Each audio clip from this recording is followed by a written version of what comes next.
تحریک انصاف سے دغا کرنے والے وسیم قادر مشکل میں پھنس گئے۔ لاہور سے نو منتخب MNA اور PTI کے جنرل سیکرٹری لاہور وسیم قادر مسلم لیگ نون میں شامل ہو گئے۔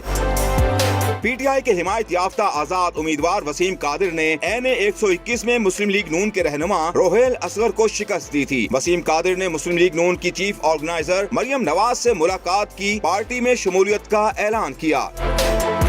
PTI نے وسیم قادر کے لیے خطرے کی گھنٹی بجا دی۔ نجی ٹی وی کے پروگرام میں بیرسٹر گوہر خان نے اپنے ہی دھوکہ دینے والے ساتھی کے خلاف عدالت جانے کا اعلان کر دیا۔ لطیف کھوسہ نے تو ایک ہاتھ آگے بڑھ کر وسیم قادر کی حرکت کو ہی غیر اخلاقی قرار دے دیا۔